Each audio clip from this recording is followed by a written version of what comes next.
여러분 누가복음에 보시면 총 3번에 걸쳐서 안식일 논쟁이 등장합니다. 3번에 걸쳐서요. 그런데 오늘 본문은 앞에 두 안식일 논쟁과 좀 차이가 있습니다. 그것이 무엇일까요? 1절 말씀 한번 다시 한번 읽어보겠습니다. 시작. 안식일에 예수께서 한 바리새인 지도자의 집에 떡 잡수시러 들어가시니 그들이 엿보고 있더라. 누가복음 6장과 누가복음 13장에도 안식일 논쟁에 대한 이야기가 나와요. 아마 한 달 전에도 제가 누가복음 13장에 있는 안식일 논쟁, 여러분 기억하십니까? 꼬부라진 여인에 대한 이야기 제가 전해드렸죠. 근데 오늘 본문에도 똑같이 안식일 논쟁이 나오는데 결정적인 차이가 한 가지 있습니다. 앞에 6장과 13장에서 없는 좀 다른 차이가 있어요. 그것이 무엇이냐면 동일하게 날짜는 안식일이에요. 시간적인 배경은 안식일인데 장소적인 배경이 달라요. 6장과 13장에는요 회당에서 있었던 사건입니다. 회당에서 안식일에 회당에서 병 고치는 사건이 나타났어요. 근데 오늘은 장소적인 배경이 회당이 아니에요. 어디죠? 한 바리새인 지도자의 집에서 일어난 사건입니다. 똑같이 시간적인 배경은 안식일인데 장소적인 배경, 공간적인 배경은 예수님께서 바리새인 지도자의 집에 초대를 받아서 그 집에서 있었던 사건을 다루고 있다는 것이죠. 여러분, 이 바리새인들은 예수님을 좋아할까요? 좋아하지 않을까요? 좋아할까요? 좋아하지 않을까요? 예, 맞아요. 좋아하지 않아요. 그런데 예수님께서 왜 한 바리새인 지도자의 집에 들어가셨을까요? 오늘 본문 말씀 보면 떡 잡수시러 들어가시니 그랬어요. 예수님이 막 배가 고파가지고 시장하셔서 밥 얻어먹으려고 가신 것일까요? 아니에요. 예수님이 초대를 받으신 겁니다. 예수님 초대를 받으신 거예요. 7절 말씀 보세요. 청함을 받은 사람들이 높은 자리 택함을 보시고 그랬어요. 분명 초청을 받은 사람들이 있었습니다. 영어 성경에 보니까요 게스트라고 표현하고 있어요. 잔치 자리에 초대받은 손님으로 예수님도 그 안식일 날 바리새인 지도자의 집에 계셨던 것입니다. 예수님이 그날 초청을 받았으니까 가시는 것이지 바리새인들이 예수님을 싫어하는 것을 다 알고 있는데 예수님께서 바리새인 집에 뭘 얻어먹으려고 가시는 분이 아니죠. 그래서 초대를 받아서 갔는데 여러분 바리새인들이 예수님에게 어떻게 하시는가 보세요. 초대를 해놓고 바리새인들이 예수님에게 어떤 태도로 대하고 있는가 보십시오. 그들이 엿보고 있더라라고 성경이 말씀하고 있어요. 여기서 그들이 누굴까요? 그들이 한 바리새인 지도자의 집에서 잔치가 벌어졌습니다. 그러면 그 바리새인 지도자가 초대한 사람들은 주로 어떤 사람들일까요? 바리새인들, 같은 부류의 사람들, 바리새인들을 초대한 것입니다. 그리고 율법 교사들을 초대한 거예요. 그리고 그들이요 예수님을 엿보고 있다고 지금 말씀하고 있어요. 영어 성경에 보니까 헬라어 원문 성경에 보니까 더 자세히 표현하고 있는데 뭐라고 말하고 있냐면 감시하고 있더라. 엿보고 있다는 말이 감시한다는 뜻이에요. 그리고 예수님을 감시하고 있는데 또 한 명 이 자리에 어울리지 않는 한 사람이 등장합니다. 누구죠? 수종병 걸린 한 사람이에요. 수종병 걸린 한 사람이 등장합니다. 자, 오늘 본문을 한번 머릿속에 여러분 그려보십시오. 바리새인 지도자의 집에 바리새인들과 율법 교사들이 초대를 받아서 잔치를 지금 벌이고 있습니다. 그런데 그 집과 그 모인 장소와 어울리지 않는 딱 두 사람이 등장해요. 한 사람은 예수님이고 한 사람은 수종병 걸린 사람이에요. 그리고 그 바리새인들이요 예수님을 주의 깊게 감시하면서 주의 깊게 관찰하고 있는 거예요. 저 예수가 어떻게 하는지 보자 하고 엿보고 있는 거예요. 감시하고 있는 겁니다. 왜 그러면 바리새인들은요 예수님과 이 수종병 걸린 한 사람을 초대했을까요? 왜 자기들 잔치하는 장소에 불렀을까요? 어떤 동기와 어떤 의도로 예수님을 초대했을까요? 예수님을요 시험하는 거예요. 함정을 파놓고 어떻게 하는지 떠보는 거예요. 덫을 딱 놓는 거예요. 그래 걸려들기만 해.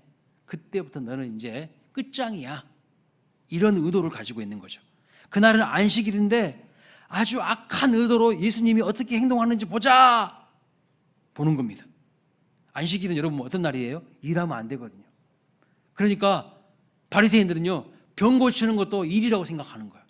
그것도 하면 안 된다고 생각하는 거예요. 그러니까 의도적으로 예수님을 딱 초대하고 병 걸린 사람도 초대한 거예요. 그리고 예수님이 어떻게 하는지 보자는 거예요. 그래서 예수님을 덫을 놓아서, 함정을 놓아서 예수님을 죽이려고, 예수님을 비난하고 정죄하고 예수님을 얽어매려고 하는 의도를 가지고 이렇게 하는 것을 볼 수가 있어요. 자, 여러분, 예수님을 환대하고 예수님과 정말 친밀하고 진정한 교제를 나누려고 하는 목적이 아니라 그 자리에서 예수님을 감시합니다. 예수님이 어떤 잘못과 어떤 죄를 범하는지를 보고 예수님을 궁지로 몰아넣기 위해서 악한 의도를 가지고 예수님을 초대한 것을 볼 수가 있는 것이죠. 유대인들은요, 오늘날도 지금도 안식일에 일하지 않습니다. 마지막 날로, 일주일의 마지막 날로 토요일을 지금도 안식일로 지키고 있어요. 그들은 지금도 안식일에 요리 안 합니다. 불 안 펴요. 안식일 잔치를 위한 음식은 그러면 언제 준비했을까요, 여러분? 안식일에 음식 만들면 안 돼요. 불 피우면 안 돼요. 그러면 그 안식일에 음식을 언제 준비했을까요? 안식일 전날 다 준비하는 거예요. 그래서 요한복음 19장에 보면요, 안식일 전날을 가리켜서 안식일 준비일이라고 말하고 있어요. 안식일 준비일 날 모든 테이블 세팅도 하고요, 음식도 다 준비해 놓는 거야. 그러면 여러분, 예수님을 안식일에 초대하여 함정에 빠뜨리기 위한 준비는 언제 완료가 된 것일까요? 그들의 삶의 패턴과 기준으로 봤을 때 안식일 당일날 갑자기 준비된 것이 아니라 예수님을 책잡고 죽이기 위해서 안식일 전날, 최소 안식일 전날까지 다 준비가 완료된 것이라고 말하는 것입니다. 바리새인 지도자는요, 안식일 전날 안식일을 위해서 무엇을 준비했습니까? 예수를 함정에 빠뜨릴 준비, 누군가를 죽일 준비를 하면서 보냈다는 거예요. 율법 교사들과 바리새인들이 은밀히 대화를 나누고 회의를 하고 병든 한 사람을 섭외합니다. 이런 모든 일들이 언제 다 벌어졌다는 것입니까? 안식일 전날 준비된 일이었어요. 그리고 드디어 여러분, 안식일이 되었습니다. 안식일 날은 하나님께 온 마음과 정성을 다해서 예배를 드리는 날이죠. 내 죄를 회개하고 다시 하나님 말씀 붙잡고 내가 그래, 이렇게 살아야지, 내가 하나님의 뜻대로 살아야지, 그렇게 다짐하는 날 아닙니까? 하지만 그들은요, 예수를 죽일 생각을 하고 예수를 함정에 빠뜨리는 날로 만들었어요. 그러니까 가장 거룩한 날, 가장 즐거운 날, 가장 의미 있는 날을 가장 악하고 추악한 더러운 날로 변질시킨 것입니다. 안식일이 하나님을 경배하고 하나님을 높이는 날이 아니라 그 하나님이신 예수님을 감시하는 날로 만들었다는 거예요. 여러분, 우리가 하나님을 이렇게 대하고 있지는 않은지 한번 점검해 보셔야 됩니다. 물론 우리 광일교회 성도님들 그런 중에 그런 분 없다고 저는 믿고 싶습니다. 지금 바리새인들이 하나님이신 예수님을 감히 감시하고 있지 않습니까? 하나님을 감시하는 인생이 된다면요, 우리 인생이 무슨 행복이 있겠어요? 비참해지는 거죠. 자기들 기준대로, 자기들 마음대로 예수님이 하나 하지 않나 지금 엿보면서 감시하고 은근히 조종하려고 하는 이 악한 사람들이 바리새인들의 모습이라는 거예요. 우리가 하나님을 감시하는 것 중에는요, 이런 것이 있을 수가 있어요. 이 세상을 살아가면서 하나님의 존재와 하나님의 은혜와 하나님의 사랑, 하나님이 나를 사랑하시고 유하신다는 사실을 인정하는 믿을 만한 증거를 찾기보다는요, 그걸 인정하지 못하고 믿을 수 없는 증거를 찾고 다니는 사람들이 있어요. 하나님을 인정할 수 있는 증거들이 세상 도처에 널려 있는데 이런 사람들은 안 믿을 증거들만 계속 집중하고 찾고 다니는 사람들이 있다는 거예요. 그게 바로 하나님을 감시하는 것 아닐까요? 늘 의심의 눈초리로 바라봅니다. 늘 불신의 마음으로 바라보는 거예요. 우리 인생에 때로는 감사할 정권도 분명히 있고요, 때로는 내 마음에 들지 않는 악과 불의가 있는 그런 어려운 현실을 경험할 때도 있습니다. 그런데 여러분, 감사할 조건에 눈을 고정시키기보다는 늘 불평하고 원망할 조건에 우리의 시선과 눈이 고정되어 있다면 그것은요, 우리의 삶 속에서 하나님의 은혜를 인정하는 쪽보다는 하나님의 은혜와 하나님의 살아계심을 인정하지 못하는 불신앙으로 자꾸 내가 편향되고 기울어졌다는 뜻입니다. 내 마음이 삐뚤어져 있어요. 하나님의 은혜를 받기에 합당한 마음이 아니에요. 컵이 있어요. 컵이 반드시 놓여 있어야 여기다가 물을 따르죠. 근데 컵이 조금만 삐뚤어져 있어 보세요. 여기다가 물을 담을 수 있습니까? 이 삐뚤어진 마음에 의심과 불신의 눈초리로 바라보는 이 사람의 마음에 하나님의 은혜를 담을 수 있냐고요. 아무도 못 담아요. 다 흘러. 여러분은 하나님께 감사하는 사람이십니까? 아니면 불신앙의 눈으로 감시하는 사람입니까? 감사와 감시 한 끗 차이거든요. 한 끗 차이. 그런데 인생의 행복과 불행을 결정지을 수 있는 엄청난 차이인 거예요. 엄청난 차이. 늘 의심하고 늘 불신하고 늘 감시하는 그런 사람의 마음속에는요, 평안이 없고 즐거움이 하나도 없어요. 세상 모든 것이 싫어. 부정적이에요. 즐거운 인생을 사는 사람과 그렇지 않는 인생을 사는 사람의 삶의 현실과 정황은요, 대동소이합니다. 거기에요. 다 우리가 똑같은 현실을 살고 있는 것이지 뭐 다른 현실을 살고 있습니까? 다 비슷해요. 그런데 그 현실을 어떻게 바라보고 어떻게 해석하느냐에 따라서 완전히 다른 삶을 살아갈 수가 있어요. 정말 피곤한 인생을 사는 사람이 있고요, 밝고 즐거운 인생을 사는 사람이 있을 수 있습니다. 여러분, 우리 삶에 의심이 담긴 물음표가 아니라 감탄과 감사가 담긴 느낌표가 많이 여러분의 인생에 새겨지시기를 주님의 이름으로 축복합니다. 바리새인들이 예수님 꼬투리 잡으려고 하는 것처럼 꼬투리 잡는 인생, 부정적인 마음으로 감시하는 인생으로 살아가지 마시고 작은 일에도 감사할 수 있는 축복된 인생 되시기를 주님의 이름으로 축원합니다. 에스겔 33장 말씀을 보시면요, 사람들이 하나님의 말씀을 들어보려고 나옵니다. 그래, 뭔 말 하려고 하는지 한번 들어보자 하고 나와요. 그런데 아무런 일도 일어나지 않아요. 그런 사람들의 마음속에. 그런데요, 느헤미야 8장, 에스라 9장에 보니까 하나님 앞에 나오는 사람들의 마음이 두렵고 떨리는 마음으로, 사모하는 마음으로, 회개하는 마음으로 하나님 앞에 나와서 하나님의 말씀을 들을 때에 놀라운 일들이 일어나는데 회복과 부흥의 역사가 나타나는 것을 볼 수가 있어요.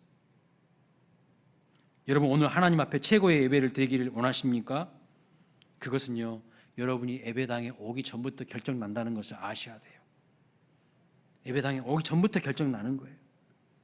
이 사람들 보세요. 바리새인 예수님 초청하고 수정병 걸린 사람 한 사람 초청한 이 바리새인들 보세요. 그 사람들은요, 안식일 전날부터 착당을 한 거야. 감시하고 예수님 죽이려고. 그런데 무슨 은혜를 받겠어요? 마음이 삐뚤어져 있는데 무슨 은혜를 받겠냐고요. 아무런 은혜 못 받아요.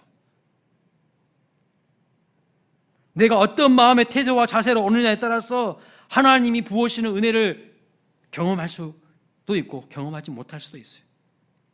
제가 군대에서요, 이제 훈련소에서 후반기 교육을 마치고 자대를 딱 배치 받았는데 처음 이제 주일날 교회를 갔어요. 근데 하나님이 저에게 엄청난 은혜를 막 부어주시는 거예요. 예배당 자리에 앉기도 전에 예배당 입구에서부터 하염없이 막 눈물이 막 솟아내리는 겁니다. 왜 그랬을까요? 군대 생활이 힘들기도 하고 하나님의 품이 너무 좋은 거예요. 그래서 하염없이 하나님이 저에게 막 눈물을 부어주시더라고요. 제 마음이 가난해지니까요, 하나님이 천국을 경험하게 해주시는 거예요. 심령이 가난한 자가 복이 있나니 천국이 저희의 것임이라고 했잖아요. 마태복음 5장의 8복 중에 8가지 복 중에 첫 번째 복, 모든 복을 열어가는 열쇠가 첫 번째 복인데, 심령이 가난한 자가요, 천국을 경험해요. 그러니까요, 가난한 심령으로 주님만을 의지하고 주님만을 예배하니까요, 눈물을 주시고 기쁨을 주시고 힘들고 어려운 세상을 이길 힘을 주시더라고요. 근데 세월이 지나가서 이제 병장이 됐어요. 병장이 되니까요, 눈물이 사라져. 교회 갑시다, 주일날. 근데 은근히 안 가고 싶어져. 내무실이 더 편해. 마음이요, 교만해진 거야. 가난한 심령이 아닌 거야. 이 컵이 반드시 놓여 있어야 은혜를 담는데 삐뚤어져 있는 거야.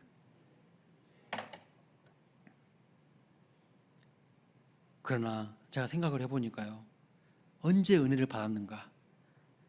제가 예배 드리기 위해서 예배당에 오기 전부터 마음 상태가 달랐더라고요. 오기 전부터 다른 거예요. 하나님을 사모했고 하나님을 갈망했고 하나님을 사랑했기 때문에 그날 하나님을 경험하는 예배를 드릴 수가 있었어요. 지금도요, 복음이 힘차게 들어가고 있는 아프리카 땅에 가보시면 여러분 얼마나 감격적인 예배를 드리는지 몰라요. 거기에는요, 감격이 있고요, 기쁨이 있고요, 춤이 있고요, 눈물이 있어요. 예배 자체가 그들에게는 힘이에요. 능력받는 비결이 예배 드리는 데 있어요.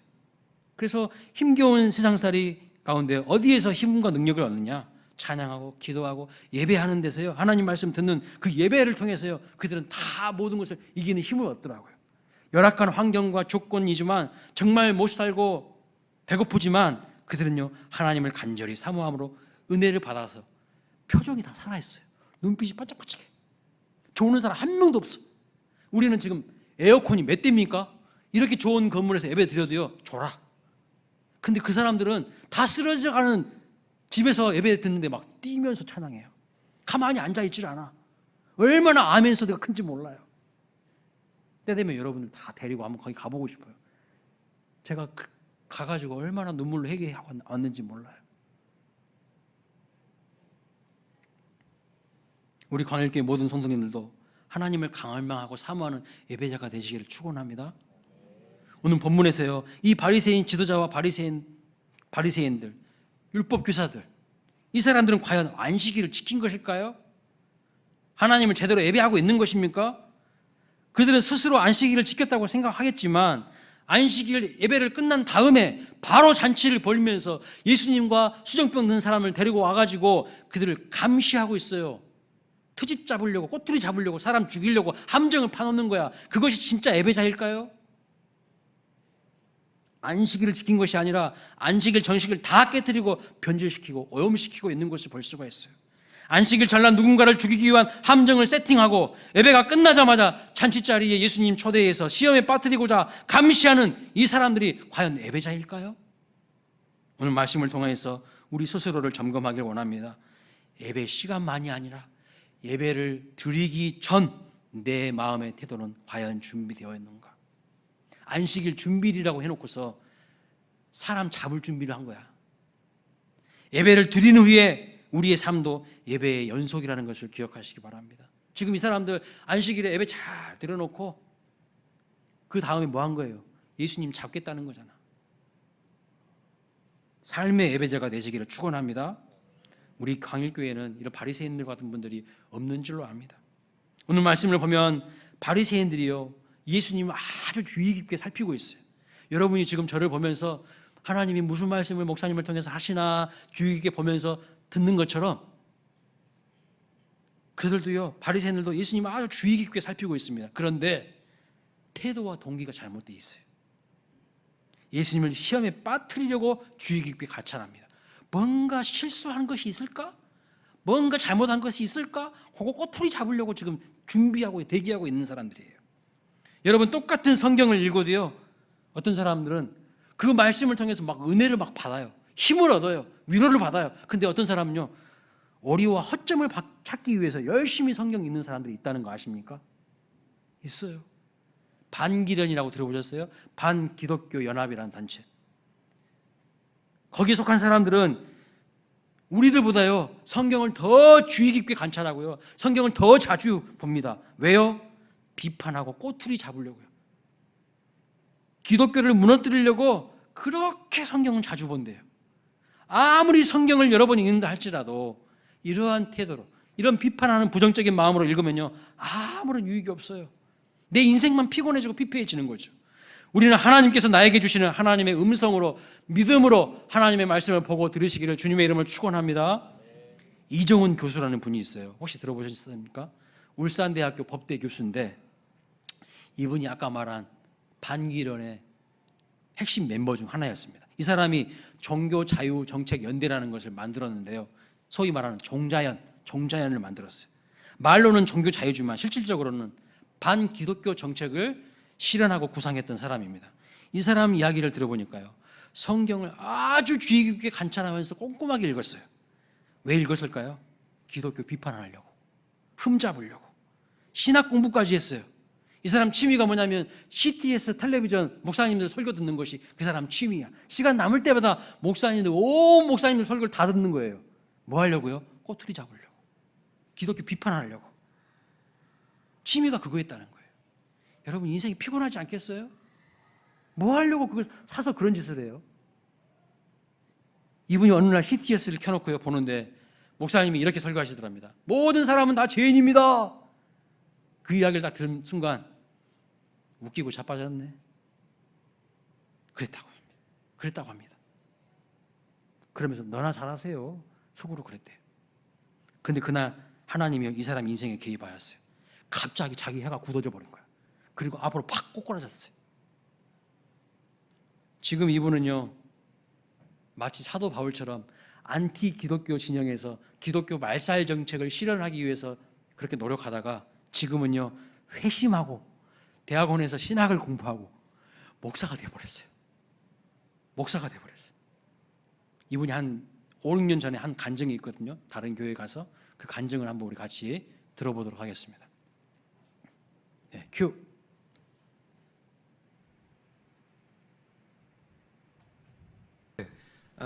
중요한 거 하나만 딱 집중적으로 말씀드리면 법이 왜 중요한지를 정확하게 아셔야 된다는 겁니다. 그래서 제가 어떤 법을 만들려고 기획했었냐면 뭐 법 이름이랑 법리나 이런 걸 설명하면 어려우시잖아요. 그러니까 쉽게 말씀드리면 한마디로 우리 크리스찬 교사들 계시죠. 또 우리 공직에 계신 우리 믿는 분들이 계신데 공직에 있는 분들, 그 다음에 국공립학교의 교사들을 열심히 전도하고 예수님 전파하면은 처벌할 수 있게끔 만드는 법을 기획했었어요. 그리고 그게 거의 통과되기 직전까지 갔었습니다. 근데 참 그 흉악한 계획을 세우고 기획하던 그 와중에 더 센 걸 기획하려고 절에 가서 이제 머물면서 제 개인 연구도 할 겸 교회를 더 어떻게 하면 효과적으로 핍박해서 이 땅에서 사라지게 할 것인가를 기획하기 위해서 들어가 있다가 우리 또 일방적인 은혜를 또 제가 입고 회심을 하게 됐는데요. 그때 생각을 하면 참 꿈만 같은 거죠. 그때가 이제 벌써 10년이 돼가는데 제가 사찰에 있으면은 마음이 편해야 될 거 아닙니까? 원래 거기서 늘 지냈기 때문에. 근데 희한한 하여튼 어떤 두통이 시작돼가지고 절에서 멀어지면 괜찮았다가 다시 오면 또 힘들어지고 이런 걸 반복하다가 집에 왔죠. 그래서 예전에 6년 전에 제 간증을 들으신 우리 성도님들은 기억이 나시겠지만 제가 사실 회심하기 전부터 독학으로 우리 신학 공부를 되게 열심히 했어요. 그래서 제가 농담으로 지금도 조직신학 시험 보면은 B 이상은 나올 거다 이렇게 제가 확신하고 있는데 왜 그렇게 열심히 공부했냐면 교회를 알아야 공격을 할 거 아닙니까? 그러니까 제가 이제 요즘 농담처럼 제 주변에 우리 믿는 분들한테 농담으로 하는 게 예전에 내가 저쪽 진영에 있을 때 할 때만큼만 하면 돼 이러면서 그러니까 뭐냐면 항상 말씀 공부하고 신학 공부하고 틈나면 CTS 보고 CTS 보면서 목사님들 설교 연구하고 저런 얘기를 주로 하는구나. 그 다음에 선교 전략이 뭐구나 이런 걸 이제 보는 거죠. 그래서 그때도 쉴 틈이 없어요. 쉴 시간이 나면 CTS를 봐야 되니까 그때도 이제 머리가 아파서 집에 왔는데 CTS 보다가 설교하시는 목사님 조롱하다가 주님 저는 죄인입니다 이렇게 고백하는 그 장면에서 죄인 웃기고 있네 너나 잘하세요 이렇게 조롱하다가 딴 때 같았으면 괜찮았을 텐데 그날 이제 저는 번개라고 표현하는데 번개를 맞았죠. 그러니까 혀가 딱 굳어버린 그 조롱하던 혀가 꼼짝을 못하는 거죠. 근데 그대로 앞으로 엎드렸는데 굉장히 짧은 시간이었던 것 같은데 저한테는 굉장히 긴 시간이었죠. 근데 첫 느낌이 나는 죽었구나 이거였습니다. 그리고 그 위대하시고 거룩하신 분을 느껴버렸죠.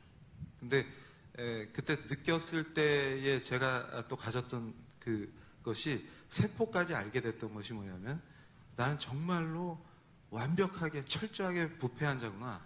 그러니까 내 안에는 의로움이라고 하는 것은 정말 어떤 티끌만큼의 것도 찾을 수가 없는 존재구나. 그걸 깨달아 버렸습니다. 그러니까 제가 왜 그렇게 열심히 싸웠겠습니까? 그거는 내가 의롭다고 생각했거든요. 그리고 한국 사회를 위해서 일하고 있다고 생각했어요.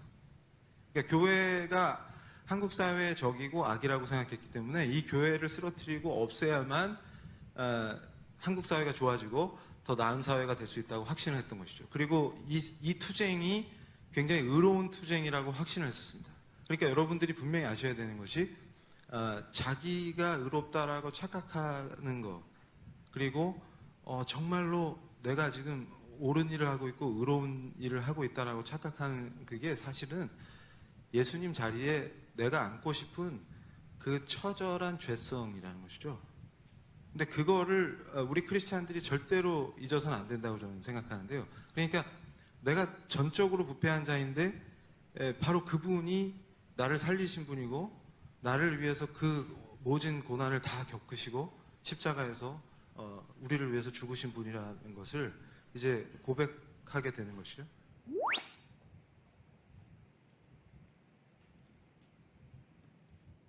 처음에는 이 사람은요, 꼬투리 잡으려고 기독교 말살을 하려고 성경도 보고 취미로 CTS 목사님 설교도 봤다는 겁니다.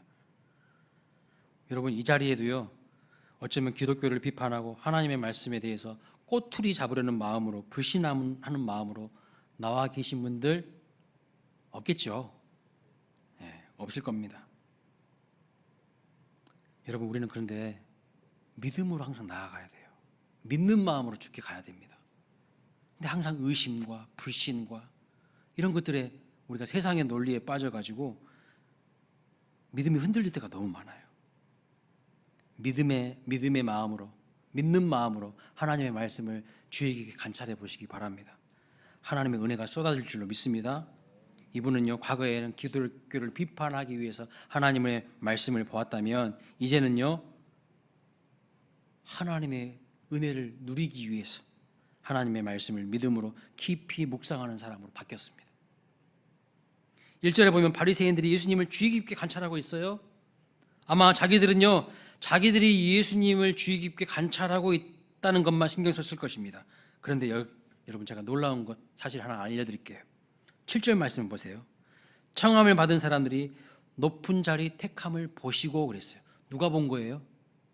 예수님이 보고 있는 거예요. 그들이 예수님을 주의 깊게 관찰하는 순간에도 예수님은 누구를 보고 있었냐면 그들을 관찰하고 있었다는 거예요.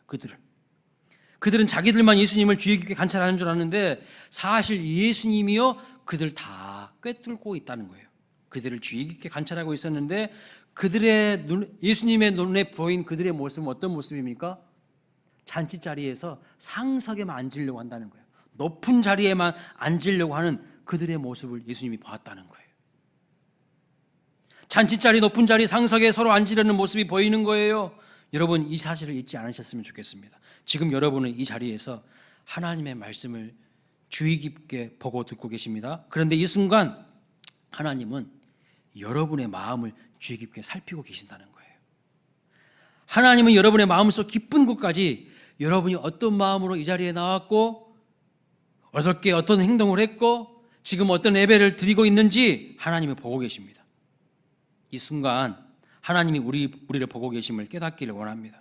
슬픈 것은 주님이 관찰해 본 결과, 우리 마음을 살펴본 결과 그들의 마음에 높아지려는 마음이 가득했다는 거예요.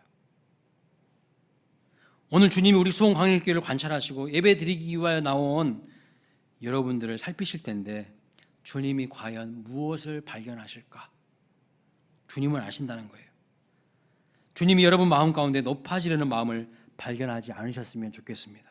정말 하나님을 사랑하고 하나님을 사모해서 이 자리에서 하나님을 예배하는 그 예배자의 마음을 주님이 발견하셨으면 좋겠습니다. 오늘 본문에서 중요한 거 한 가지만 제가 말씀드리고 마치겠습니다. 바리새인 지도자는요, 분명히 예수님을 초청했고 예수님은 그 집에 들어가셨어요. 여기서 질문합니다. 그 집에 들어간 예수님 마음이 편하셨을까요? 예수님의 마음이 매우 불편하셨지 않았을까요? 우리 그리스도인들은 이런 표현 많이 하죠. 예수님을 우리의 마음에 모셔야 합니다. 예수님을 영접해야 된다고 이런 표현을 많이 합니다. 그런데 여러분, 그보다 더 중요한 것이 무엇인지 아십니까? 예수님께서 내 마음에, 내 집에 들어오는 것보다 더 중요한 것이 있어요. 무엇인가? 들어오신 그분의 마음이 과연 평안하냐? 이겁니다. 바리새인 지도자의 집에 초대를 받았죠. 갔어요. 근데 계속 엿보고 있는 거예요. 감시하는 눈으로 보고 있는 거예요. 잘하나 잘하지 못하나, 내 함장에 들어오나 들어오지 못하나, 맨날 그런 관점으로 보고 있는 거예요. 예수님이 편하시겠냐고요. 바리새인 지도자의 집에 예수님이 들어가셨지만 그날 예수님의 마음은요, 빨리 뛰쳐나오시고 싶으셨을 거예요. 불편하셨을 것입니다. 예수님이 들어가셔서 마음이 평안한 여러분의 집이 되었으면 좋겠습니다. 예수님이 좋아하시던 집이 있어요. 예수님이 베다니 나사로의 집에, 마르다, 마리아, 나사로의 집에는요 자주 방문하셨다고 말씀하고 있어요. 틈만 나면 예수님이 그 집에 가서요 먹고 마시고 쉬셨어요. 왜요? 편하고 좋았기 때문에.